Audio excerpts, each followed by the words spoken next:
Hello everyone, I hope you are doing well. So in today's video, I'm actually going to go through the VCA 2022 Maths Methods Exam 2 multiple choice section. Okay, let's get started. Okay, question 1. The period of the function f of x 3 cos 2x plus pi is.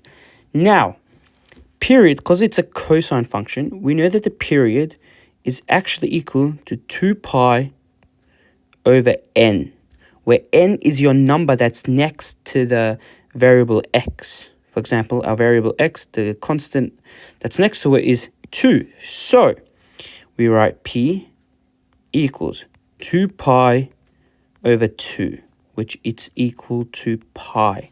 So your answer for question 1 is B. Move on to the next question. Question 2. The graph of y, so it's a truncus, has the horizontal asymptote with the equation. Okay, because it's a horizontal asymptote, it has to start off by y equals. So what we know is that the horizontal asymptote, when we look at any function, for example, a hint to know which asymptote it is, for example, let's have 1 over x plus 3 plus 9. Or it could even be squared, which is a truncus. But in any case, it's always the same. So to find the horizontal asymptote, it's always the value over to the right. Not to the right, but like the value that's not inside that fraction. It's outside. So for example, it's 9 in this value. That's your horizontal asymptote. To find the vertical asymptote, if they told you, it is the actual function that is under the denominator. So that's the denominator. So it means that x plus 3, we want to let it equal to 0. And therefore, it's x equals negative 3. So this would, over here, would be our vertical asymptote, x equals. So looking at this equation, because we want the vertical, horizontal asymptote, we just need that 4, so y equals 4, which would be A. The gradient of the graph of y equals 3x at point where the graph crosses the vertical axis, so is equal to. Now the vertical axis, so let's say e to the 3x, which is this graph over here, so it will have y equals 0. And it will go like this. So when it crosses the asymptote, when it crosses the vertical axis, x equals 0, we can see. So let's find dy dx. So dy dx equals 3e 3x. Now dy dx, when x is equal to 0, is equal to 3e0, which is equal to 3. This is your dy dx, so your gradient should equal 3 in this answer. Next question. Which of the following function is not continuous? Okay, not continuous over the interval 0 to 5. Now, I'll be honest, I'm going to do this on the CAS. It's much quicker. So what I'm going to do is going on. Okay, I'm going to go to the graphing section. And I'm just going to graph them. So the first one is 1 over x plus 3 squared. Okay. And I'm going to enter that. Okay, what can we see? From 0 to 5, so 0 to 5, it's continuous. So there's no discontinuity. So there's no like break-ins. So let me just give you a definition of continuous function. So the continuous function is, for example, let's have like a function like this. So two functions and something like this. This is continuous because at this point, they actually touch. So they're actually not separated. What about if they were like this? This is what we call a discontinuous function. They're not actually together. So yeah, that's what we're going to try to look for. So this here, we can tick it's continuous. Let's try the next one. Root x plus 3. So from 0 to 5, it's continuous. So we can tick also this one. What about x to the power of 1/3. Also, that's continuous too. What about x equals tan? X on 3. Okay. So 1, 2, 3, 4, 5. Okay. We can see that there's an actual asymptote at x equals 5. And they're not actually continuous, as you can see. So, let me just sketch that here. So if I'm going to sketch that here, it would look like this. So, this is your tan function. And we have at x equals 5 and x equals -5. All right, and we would have something like this for the other ones. Okay, these are not continuous from 0 to 5. We can see that 5 must actually be included, but it's not included. We can see that these are not continuous, so because they're not joined together. So the answer for this would be tan x on 3, x over 3. Let's look at question 5. The largest value of a, such that the function f from -infinity to a, okay, so it's a parabola where f of x is a 1-to-1 function. Okay, a 1-to-1 function. So what I'm going to do for this one is I'm going to actually sketch this. So if I can just factorize this, so 5, 2, so that'll be x plus 5, x minus 2 equals 0, where x is equal to -5 and x is equal to 2. Now, what does that mean? If I'm going to sketch this parabola, I'm going to sketch it very large. So if I'm going to sketch this parabola, I know it has an x-intercept at x equals 2 and at -5. So it's going to look like, and it's a positive, so it's going to look like this. Something like that. Actually, just, it should be around here. This one over here should be around this one over here. Okay, let me just... Okay, so I just sketched that nicely.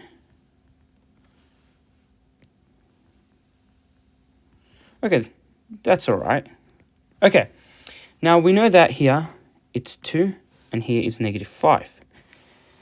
So for a function to be continuous, it actually must pass the horizontal line test, where we draw a lot of horizontal line tests, and if they intersect the graph at more than one point, it's not a 1-to-1 function. For example, let's look here.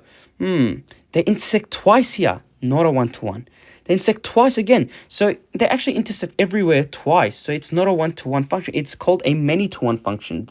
So what we want to do is we want to find a value of a, this value of a from -infinity to a. So from here to some point around here where we can actually get a 1-to-1 function.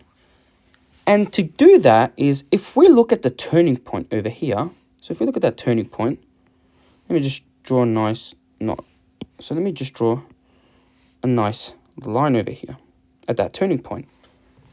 If, let's say, we found the actual coordinates of that turning point, and if we said from -infinity and a is the value of that turning point, what we get is, and we exclude this over here, what does that mean? We would have a graph that looks like this. So if I minus this, we would have a graph that looks pretty much like this. Does this pass the vertical line test? We want to double check. So if we do that, touches it once, twice, 3 times. So sorry, one time. So it always touches the graph at once. So it is now a 1-to-1 function. And it does meet the domain function. So for example, so we can say that the domain is from negative infinity and the value of a is this turning point. To get that turning point is, what we can do is very easily add these together up, the x values, both the x values, and divide them by 2. So, what's negative 5 plus 2 divided by 2? That's negative 3 over 2, which is negative 1.5. So, your value of a is negative 1.5. So, C is your value.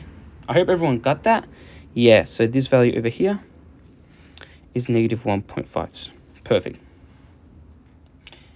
I'm just going to make that very small. So, okay. All right. I'm going to put that over here. Okay. Next question. Which of the following pairs below are not an inverse function? Okay. Let's try to check this. So what we're going to do. So I know this is y equals 5x plus 3. I'm going to just interchange x and y. So it'll be x 5y plus 3. And now we can say that x minus 3 over 5 equals y. Okay, perfect. This one looks good. What about this one over here? So let's say y equals 2 over 3, x plus 2. Interchange them. Plus 2. So that will be y equals x minus 2. Okay.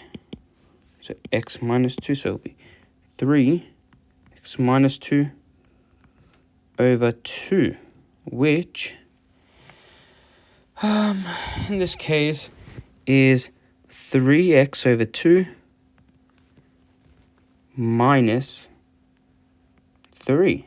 So here, yep, we get the same values. So that's all right. Let's try this one over here. So x squared. So x squared equals y. Therefore, y squared, so y is plus or negative root x. So which one would it be? Well, I'm just going to draw this function f of x. So I'm just going to draw it. Okay, I'm going to draw that f of x. So, but it's less than 0, so it's going to look like this. And I'm going to draw y equals. So I can just reflect it. So y equals x.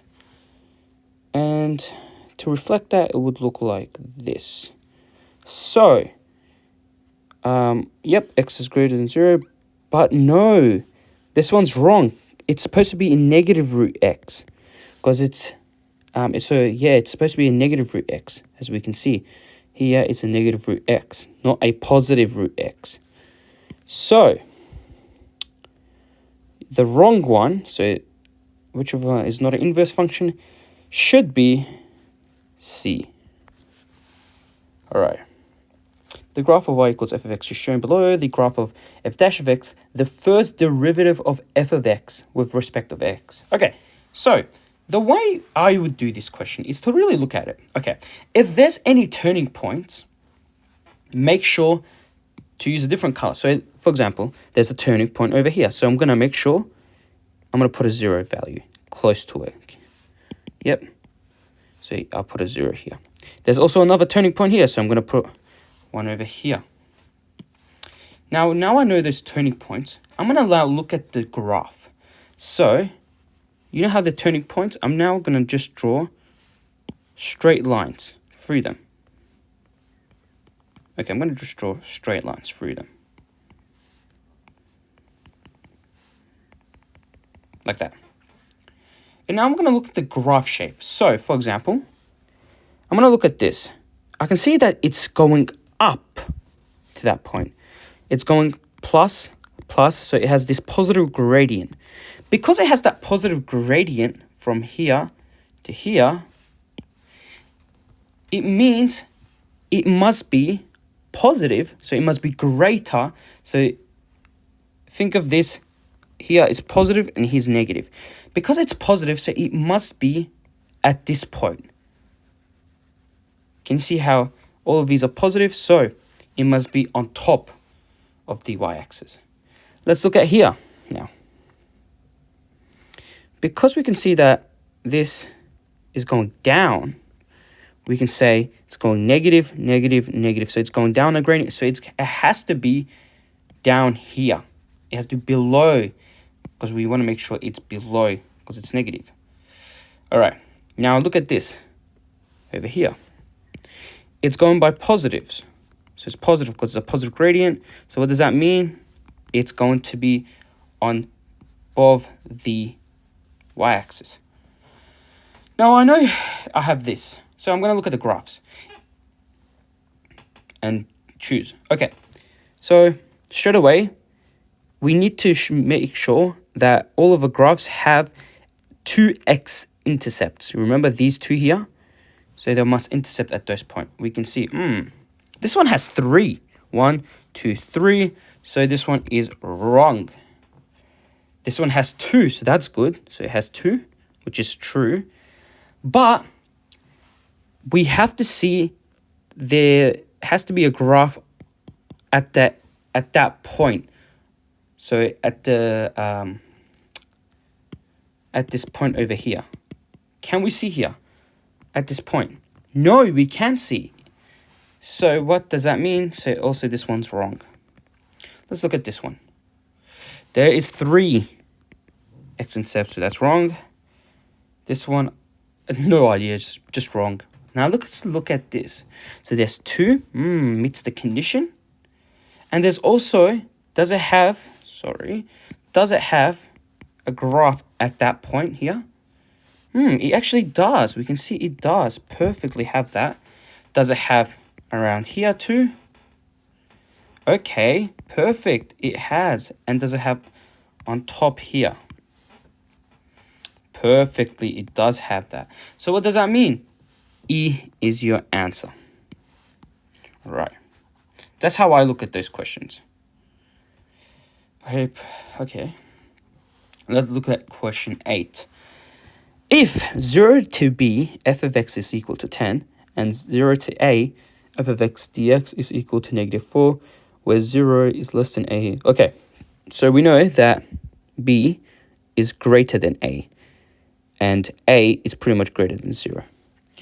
Then from a to b, f of x is equal to what? Okay, so one way I'll do this question is by drawing a graph.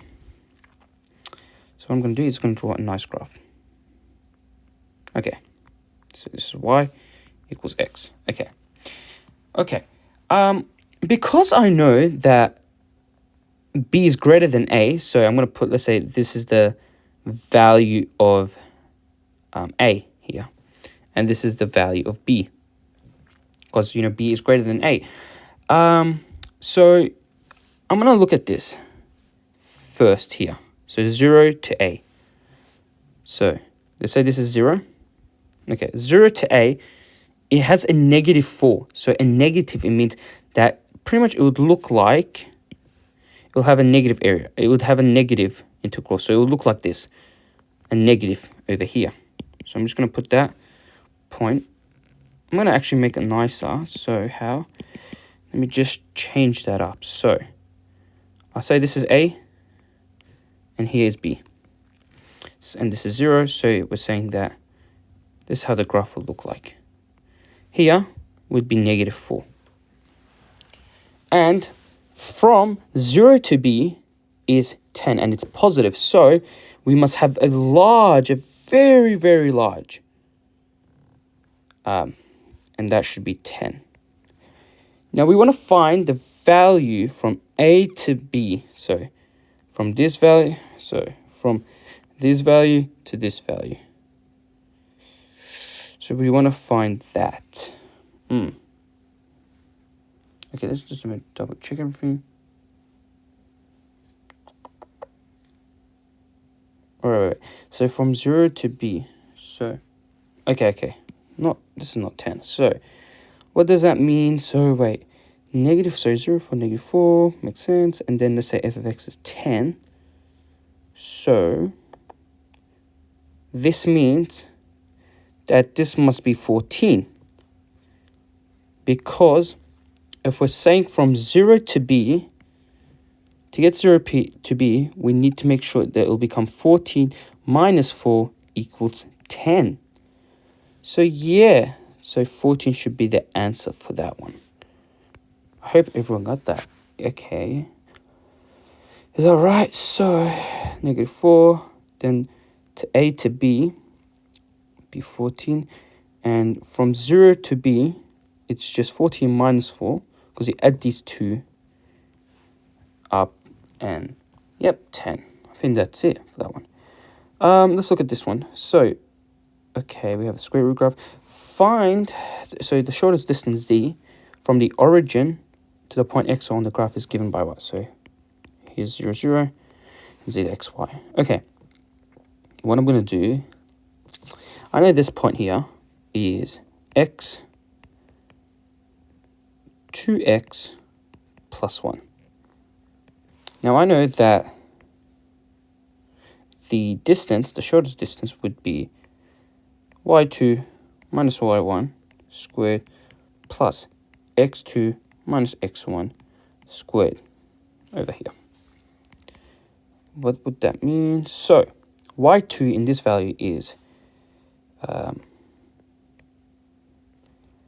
2x plus 1 minus 0, so that's I'm going to put square that, plus x minus 0, so x squared, which is equal to 2x plus 1 plus x squared. Okay, this is this is nice. This can factorize as x plus 1 squared, which is just x plus 1. Your distance is x dx plus 1. Now, 10 says an organization randomly surveyed 1,000 Australian adults and found that 55% of those surveyed were happy with the level of physical activity. An approximate 95 confidence interval for the percentage of Australian adults who were happy with their level of physical activity is... Okay, I'm going to do this by calculator. So, I know... Okay, what I'm going to do... Okay, Control N, make it new. Okay, add calculator. So what I'm going to do is go on menu, statistics, confidence intervals, and I'm going to use the 1 prop z interval. So, number of successes would be what? So, what is, if I'm going to write 1,000 times 0.55, that's 550.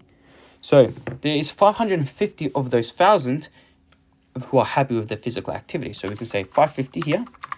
Number n is 100,000, and your C interval is 95%. Okay, and we control enter that, and we get your C level is 0.519 and 0.58, which is closest to, so 0.519 and 5. Okay, looks like D is your answer for this one. Yep. So your confidence interval would be 0.519, 0.58, which would be yes. Is that right? So 51.9. Okay, somewhere around there. Yeah. Perfect. That's it. Let's look at question 11. If ddx of x sine x is equal to this, then 1k x cos dx equal. Okay, so this is integration by recognition. So what I'm going to do is I'm going to rewrite that. So d dx x sine x equals sine x plus x cos x. All right. What I'm going to do is I'm going to integrate both sides. So I'm going to integrate this, so that'll be d dx x sine x dx. And if we integrate this side too, so it'll be sine x plus x cos x dx. Now these cancel out. The integral and the derivative, so it'll be x sine x equals, we can separate these, so sine x dx plus x cos x dx. Now what we're trying to find is just this one, 1 over k x cos x. So we want x cos x. So we can rearrange that. If we bring this over here, that will be the integral of x cos x dx is equal to x sine x minus the integral of sine x dx. Okay. And we must multiply 1 over k to get that 1 over k here. So if we multiply 1k here, we have to multiply 1k for all of this. So x sine x minus integral sine x dx. Okay. What's the answer for that one? 1k x sine x minus the integral sine x dx. Forgot that plus c. Okay. I did forget that plus c, so I'm just going to bring this over here. And I forgot that plus c. Okay. It looks like c is your answer for this one. So x sine x minus the integral sine dx plus c. Okay. Okay. A bag contains 3 red pens, X black pens. 2 pens are randomly drawn, okay, from the bag without replacement. Okay, that's important.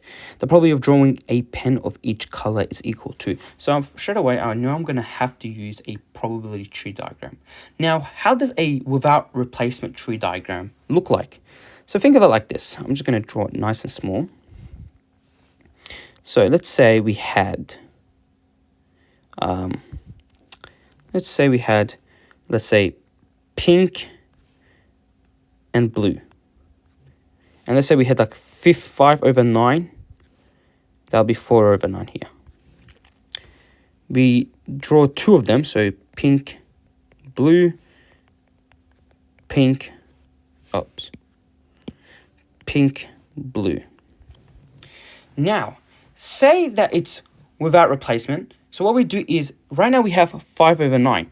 And we take a pink out. So now we have 4. And the total now will be 8. Yep. And let's say we do the same for this one over here. So let's say we pick another blue out. And so it will be 3 over 8. So what can we see? Well, we can see that normally we're just minusing 1 from both sides. So 5 minus 1, which is 4 over here. And 9 minus 1, which is 8. That's what actually the pattern is for the PP and the BB. So, and what about this one over here? These two here. That's easy. We just have to 1 minus 4 over 8, which is 4 over 8 here. Here, again, for this one, so it's 1 minus 3 over 8, which will be 5 over 8 here. So that's how without replacement looks like. So now knowing this pattern, I'm just going to now draw a nice tree diagram here, because I think we need to know that pattern. So let's draw a nice tree diagram here. Okay, so we have red pens, so R, black pens. Okay, because we have 3 red pens, so we have 3 red pens over, what's the total? So 3 plus X. Okay, let me draw that nice. Here, I'm just 3, which is 3 plus X. Okay, let's draw it down. So 3 plus X, and X black pen, so here will be X, 3 plus X. And now, because we draw 2 pens randomly, so we have 2 of these. So red, black, red, black. Now, the pattern was that we minused 1. So we minused 1 here and we minused 1 here to get this over here. So what I'm going to do, I'm going to use the same pattern. So what's minusing from both sides? So that will be 2 here. So it'll be 2 over here divided by 3 minus 1, which is 2 plus X. There we go. Just going to make this smaller for this here. And just rub that out. I'm going to rub that out here. Okay. Oops. Okay. Now, I'm going to do that for the same, for this value here. So what's minus 1 from both sides? So it'll be x minus 1 divided by 2 plus x. Okay. Not bad. So now I'm just gonna rub that out. We don't need that. Okay. So I'm just gonna draw this nice. Okay. And so to calculate these values over here, it was just 1 minus. Sorry, for this one it would be 1 minus 2 plus x. So it will be 2 plus x minus 2 over 2 plus x, which is x over 2 plus x. So here would be x over 2 plus x.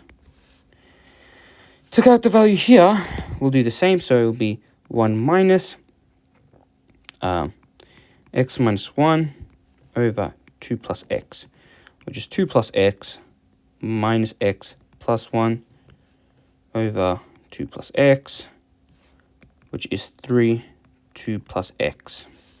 We can put 3, 2 plus x here. Okay, I'm just going to rub this off. Now we know those values. That's good. Okay, now we know those values. Find the probability of drawing a pen of each color. So we want to find the probability of when there'll be red, blue, plus the probability of being blue, red. So probability of red, blue is 3 plus x multiplied by x, 2 plus x, plus, I'm just going to move this over here. So I'm going to move this over here. Plus, blue is x over 3 plus x. And red is 3 over 2 plus x. Okay, multiplying this all together. So it will be 3x over 3 plus x, 2 plus x, plus 3x over 3 plus x, 2 plus x, which is 6x over 3 plus x, 2 plus x. So the answer is A for this one. All right. Wow, that was long, but yeah. Okay, there we go. That's how you would do this question. Now let's do question 13. So if a function f of x log e blah blah blah, where a is a positive real constant, has the maximal domain. Okay, what I'll do this on a calculator. Okay, just let me control N here. Okay, add calculator. So what I'm going to write is, because we're finding the domain, so we're just going to write domain of the log e of, okay, so we're saying x minus a, plus a, x minus a, okay, comma, x, where, because they say that a is a positive integer, so we can say a must be greater than 0. Okay, so we get this. We get negative infinity to negative a and 0 infinity to this value, but this is useless. So the answer would be, so it would say negative infinity to negative a, where a is greater than 0, or infinity to this. Quite confused here because I don't understand what that is. So what I'm going to do here is just let me sub in a value, because a is greater than 0. Let's say that this function over here, if I can bring it over here, let's say a equals to 1. Let's just say a equals 1. So we get this. So if we can copy this and go on a graph, I'm going to paste it. And that will be, paste that. Okay, what can we see? Because our values were 1, we have an asymptote at 1 and an asymptote at -1. So what can we say? Our domain is, so our x values are from -infinity to negative, well, 1 is a, so we're just going to say -a, non-inclusive because it's asymptote from a to infinity. All right, so that's, which one would it be? It would be D as your answer. Okay. Okay, perfect. Question 14. A continuous random variable x has a probability density given this. The expected value of x is correct to 3 decimal places. Okay, easy. So, to find the expected value. Okay, let me just write the capital X here. To find the expected value, it is pretty much the integral of x of f of x from 0 to infinity for this one, because we don't have a upper bound with dx, with the respect of dx. So that will be, let me use the calculator, Control N, okay, add calculator. So we're going to say from 0 to infinity of x times 209 x times e to the power of -1/9 x squared, which will give us, with respect to the x, which will give us, control this, 2.658. So it looks around B is your answer. Okay. The maximal domain of the function this is given by, okay. You can actually do this by hand. Any square root, any function, so anything like the square root of f of x, if you have a square root and a function inside, the domain normally is f of x must be greater or equal to 0. That's what we actually solve. So, because our function, inside function is this, we can just say x squared minus 2x minus 3 is greater or equal to 0. So, I'm going to do that. So I can say solve x squared minus 2x minus 3 greater or equal to 0, comma, x. We get our values. So, x is less than -1 and x is greater or equal to 3. So that will mean E is E as your answer. So question 16. A function f of x has these, for m and n are all reals, has turning points x equals -3, x equals 1, and passes through the point this. Find the value of m and n. Okay. I'm going to just use my calculator for this one. So I'm going to actually define that function. So define f of x equals 1/3, so 1/3 x to the power of 3 plus m times x squared plus n times x plus p. Okay, plus p. So let's just go to algebra, solve systems of equations, because we have 3 things that we can use. So we will use 3, and our values that we want to solve are m, n, p. We get this. Okay, so we know first that f of x, we can say that f passes through 3, 4.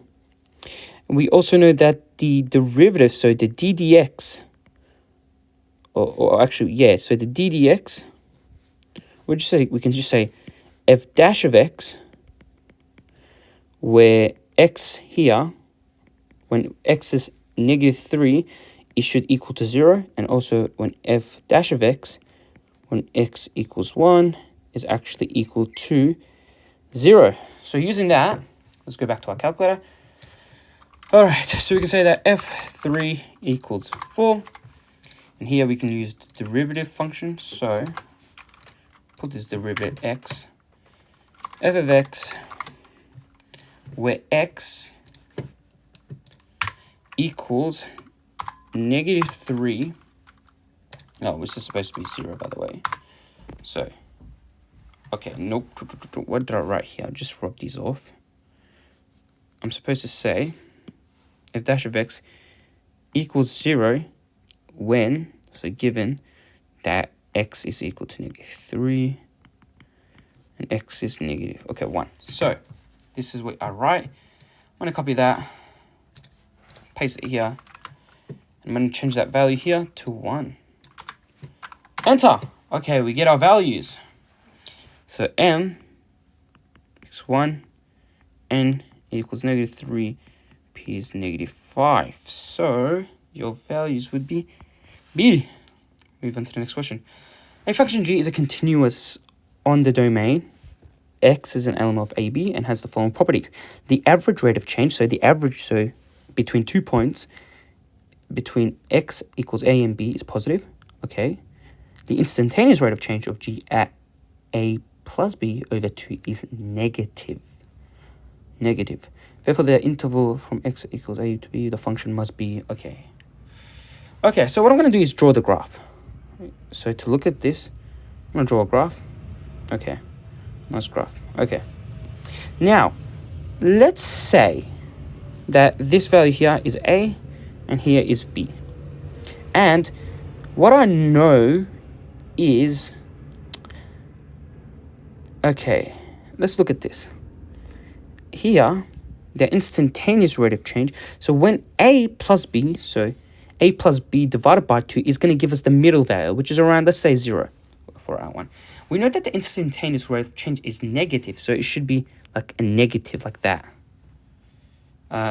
And we know that from x equals to a and x will be, it must be positive. So if I'm not mistaken, I could draw something like this from here and maybe draw something like this. So that's from a and b, and I know for a fact that we've met the condition that the average rate of change is positive. So from this point to this point, if we draw a secant, it is a positive secant, and also the tangent at this point is negative. Okay, therefore on the interval, okay, so let's try to check, is it a many to one function? So to check that is I'm going to do some horizontal lines. So it's here, it's 1 to 1, 1 to 1. Aha, it touches 2 now. It touches now 3. So it is a many to one, so that's right. So let's just check the other ones too. We have to check the other parts. So that's right. Is it a one to many? I have no idea what that is, but it's always many to one. They don't write many to one, so I'm going to X that. So 1 to 1, absolutely not. Strictly decreasing. Well, here it's strictly increasing, and here it's strictly decreasing, and then it becomes strictly. No, these are wrong. It's changing, so it has to be many to one. Let's look at question 8. If x is a binary random variable where n equals 20, p equals 0.88, and the probability that x is greater or equal to 16 given that x is greater than or equal to a is this value. Correct to 30 decimal. What is the value of a? Okay, so what I'm going to do is, I know that the probability of x is greater than 16 given that x is greater or equal to a is equal to the probability of x is greater than 16 intersection x is greater or equal to a over probability that x is greater or equal to a. So I'm just going to draw a timeline, a number line, and I'm going to say this is 16. And we're saying that's greater than that. Okay. So a, we know a must be, okay, if x is when, okay, is a greater than 16? No, because all these values are smaller than 16. So we can say that, let's say a is here. A is here. So where is the intersection? The intersection is at this point. So this can be rewritten as the probability as x is greater or equal to 16 over the probability of x is greater or equal to a is equal to 0.9175. So look, I'll be honest, this is quickly done by just subbing in values. So let's just try to sub in the values. So I'm going to go on my CAS, let me go Control N, delete this, and I'm going to go on calculator. So the first one is if I go to menu, probability, distributions, and I'm going to go to binomial CDF. So the number of trials is 20. The probability of success is 0.88. The lower bound is 16 and the upper bound is 20. So we get this for the probability. Okay, and we want to find, so now let's sub in as A equals 11 for the first part. So if we do that, we can just copy this and we just have to change the number 16. So that will be 11. And what we can do is divide this, put this, okay, so put this over here, put this over here, and yep, and let's press enter. Okay, we got 0.917. So we got 0.117, but here's a 3 because we want for this one. So it's not A, it's getting closer. So let's try 12. So let's change it to 12. We got 0.9175, which is true. So B is your answer for question 18. Let's look at question 19. A box is formed from a rectangular sheet of cardboard, which has a width of A units and length of B, by first cutting squares of the side length of X from each corner and folding it upwards to form a container with an open top. Find the maximum volume of X when X occurs, when X is equal to... Okay, let's draw a diagram. So this is how it looks. We have a normal box. And we cut these corners. So here's X, X, X, X, X, X, X, X, and we know that the width is A, so this value is A, and this value is B. Okay. All right, and when we actually turn it into an actual rectangle, like a rectangular 3D rectangle, we can say this becomes like this, this also becomes like this, this, that, this, like that. I don't know, something like that. Okay, something like that, closed.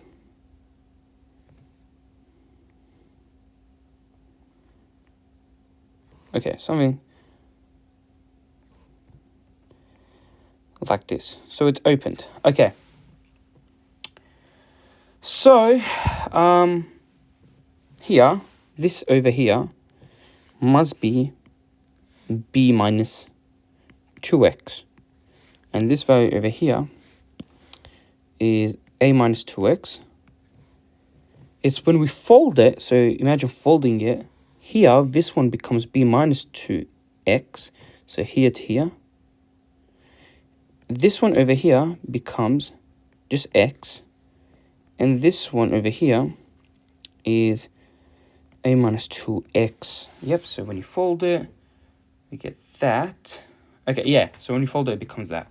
So we know that the volume is what? So the volume of this rectangular, and let's say Vx, is what? X, B minus 2x, A minus 2x. So I'm just going to put that in my calculator. So Control N this value here. And say define. So I'm going to say define V of x equals x times B minus 2x times A minus 2x. Okay.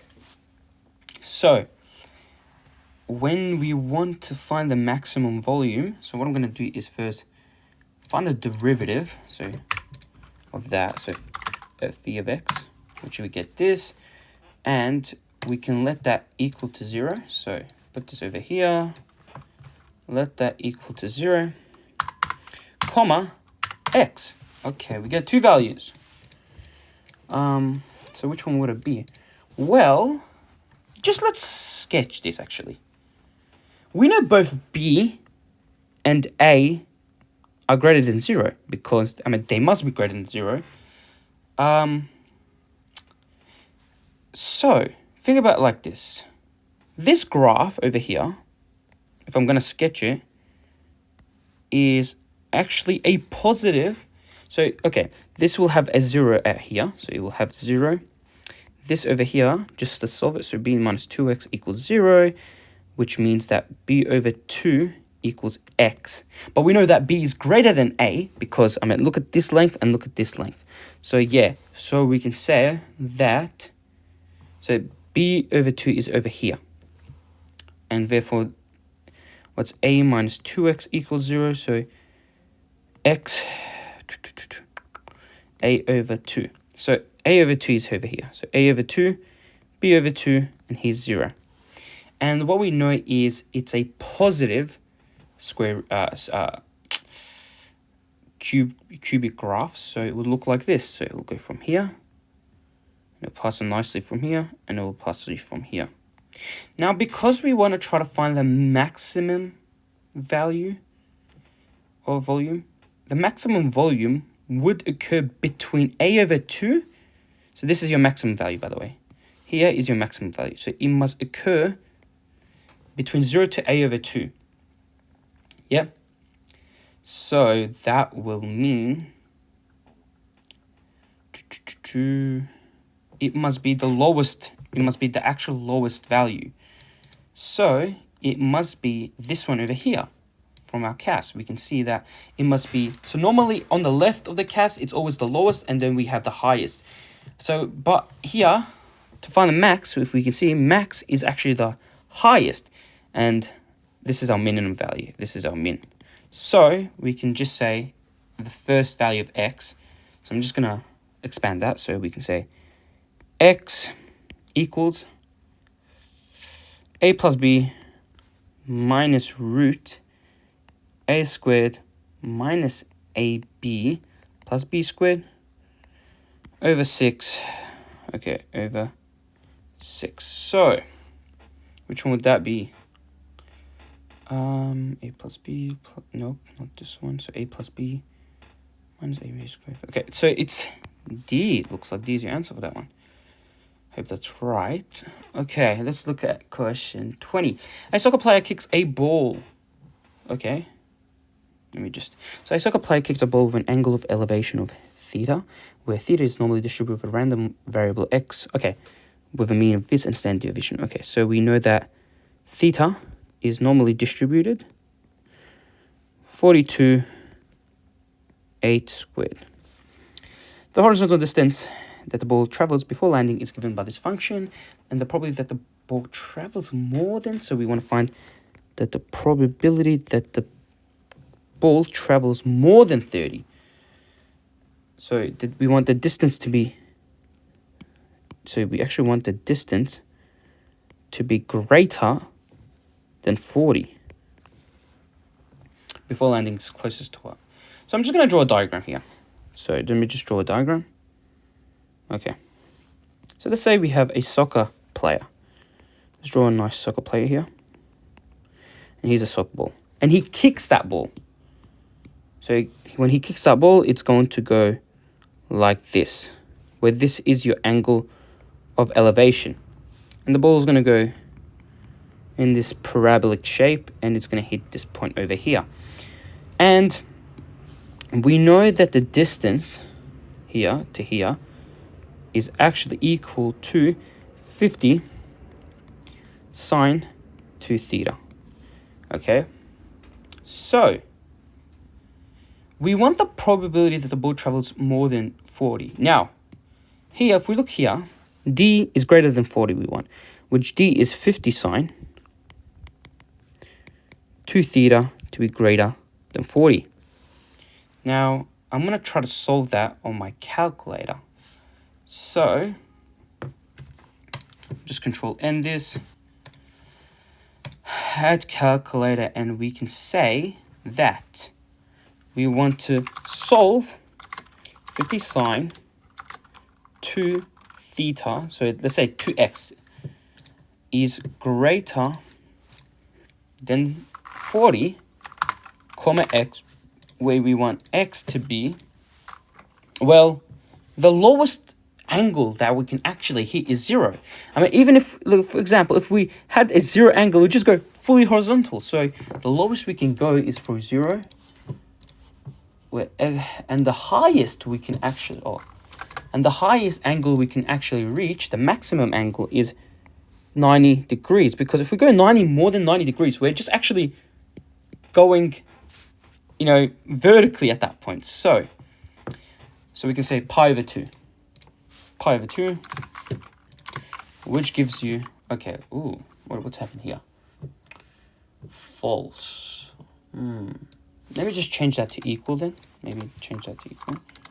Also false. Wait. So 20 sine 2x. Okay, what am I doing? So this one's supposed to be 50. Let's put that greater. Okay, now we get, yuck, a general solution. Nope. Let's put an equal here. Okay. Oh, we get nicer. Okay. So what I'm going to do is I'm going to just make these, change them into degrees. So that will be 180 pi. So it'll be this. And also the same for this one. Okay. So we can say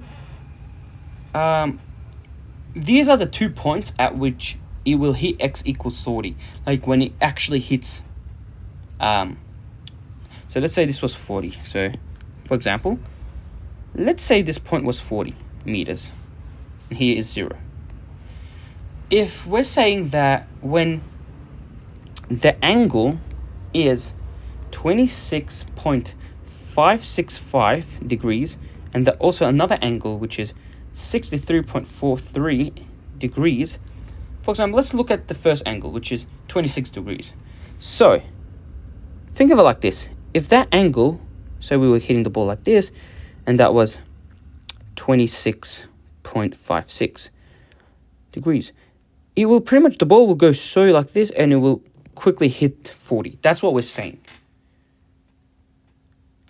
But, if we think about, okay, and so that is that point, so 26.56, and so if we hit the ball, it will go perfectly to 40.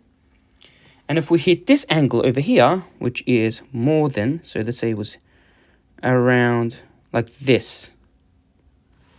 So this is your another theta, which is your 63.43. The ball will go like this. So the ball will hit perfectly here. Now, if we go more than this angle over here, so if we go more than, so this is actually, this one is your actual maximum. And this is your minimum. Because if we go more than this, 63.43, so for example, if we hit more than that, what's going to happen? The ball starts to be less than 40. Because we want it to be greater than 40. The distance we want it to be is greater than 40. So if we actually go over 63.43 degrees, we go greater. And if we go less than 26.56, for example, if we go less, what happens is we hit the ball quickly and it just goes below. So it doesn't actually even reach 40. So what does that mean? These are our actual maximum minimum values. So knowing that, so what is the probability that the ball travels more than 40? We can say, by using a calculator, menu, probability, distributions, and we can go to normal CDF. Our lower bound would be, again, that value of 26, so 26 63.565. Our upper bound will be 63.43, and your mean value would be 42, and your thing is 8. Okay, so we get this value, which is A. A as your answer. Okay, I think that's it for these questions. That's the multiple choice. I hope you guys understood some things. Yeah, so that'll be it. Please guys, if you like these videos, make sure to like and subscribe to this channel, and please share this with your friends. If you guys want private tutoring, one-to-one tutoring, you can actually email me through this email right over here. If you can also reach the email through the link in the description. And yeah guys, have a good day.